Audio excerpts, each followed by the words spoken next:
Tugas Remedi Bahasa Indonesia Rangkuman 4 Teks Berita dan Kata Ganti oleh Niluputu Airsmidewi. Unsur-unsur berita sesuai yang sudah tertera di layar Anda. Jadi unsur-unsur berita itu ada 3. Yang pertama judul berita, menggambarkan pokok berita, fungsinya untuk menarik perhatian pembaca. Yang kedua yaitu adalah taras berita, isinya adalah pokok peristiwa yang akan diberitakan. Tergambar juga adik Simba di dalamnya. Penjelasan adik Simba akan ada di slide-slide berikutnya ya. Dan ini adalah unsur yang paling penting. Unsur berita yang ketiga adalah isi berita. Di dalamnya, penulis menerangkan peristiwa yang terjadi dalam berita. Nah, sekarang arti dari teks berita. Jadi teks berita itu adalah teks yang berisi tentang peristiwa-peristiwa yang terjadi di dunia. Berikutnya, jenis-jenis berita. Jadi berita itu ada 2 jenis, berita faktual dan aktual. Berita faktual itu adalah berita yang benar-benar terjadi, sedangkan berita aktual itu berita yang baru saja terjadi. Jadi berita yang baru saja terjadi itu belum tentu nyata. Contohnya adalah diberitakan pada tahun 3674 ada bapak yang bernama Pak Sugianto sedang menghack Korea Utara dan ia telah mengambil seluruh duit yang ada di Korea Utara menggunakan teknik hackingnya yang slay. Seperti yang saya telah janjikan tadi, saya akan menerangkan apa itu adik Simba cuy. Jadi adik Simba itu adalah kata-kata dasar yang digunakan untuk menaikkan sesuatu. Nah, sekarang kita ke bagian-bagiannya. Yang pertama, A untuk apa? Bukan kata yang apa, tapi kata yang apa. Ya begitulah. Tahu lah ya. Sekarang kata D. D untuk di mana? K untuk kapan? C untuk siapa? M untuk mengapa? Dan ba untuk bagaimana.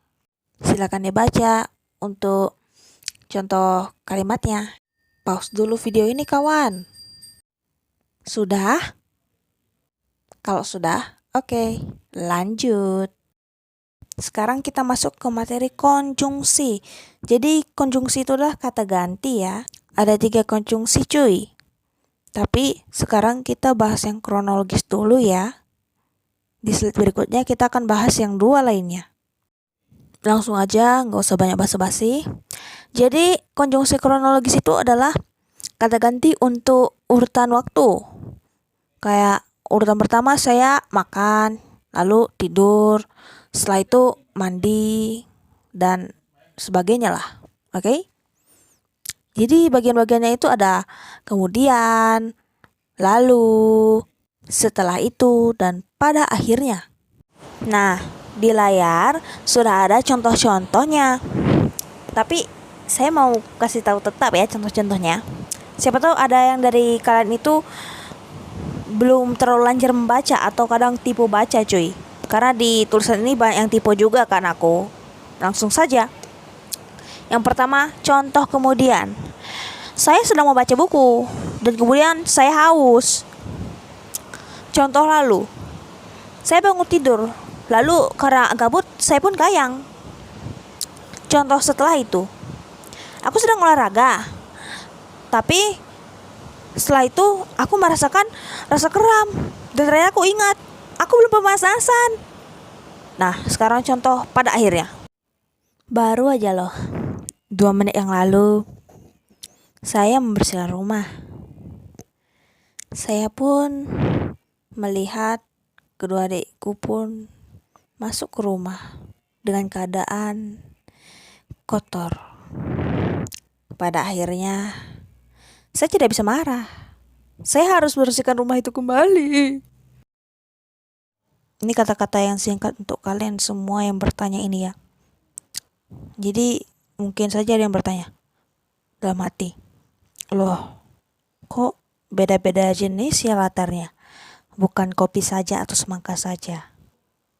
Ya karena biar variatif. Kalau misalnya cuma kopi saja, hitam saja, menurutku sih kurang menarik. Tapi ya kita beda opini, beda pendapat. kita tidak perlu memperbesar masalah ini ya. Oke. Lanjut. Kita ke konjungsi yang kedua, yaitu konjungsi kausalitas. Jadi konjungsi kausalitas itu untuk alasan, cuy. Contohnya kayak gini. Ada seorang anak, dia tidak sengaja tuh pecahin vas ibunya, dan ibunya bertanya, "Nak, kok vas ibu bisa pecah?"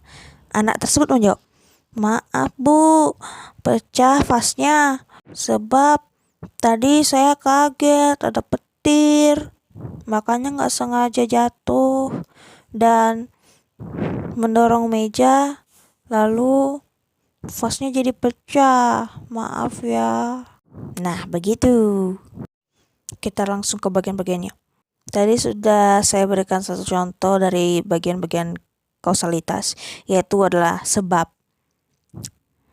Dua bagian-bagian lainnya adalah karena dan oleh karena itu.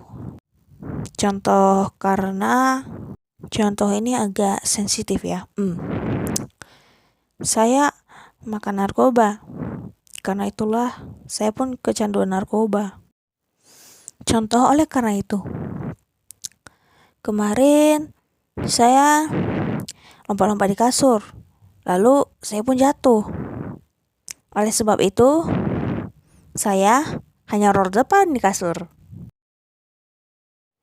Ini adalah kata ganti yang paling singkat, cuy. Kalian pasti semua bisa.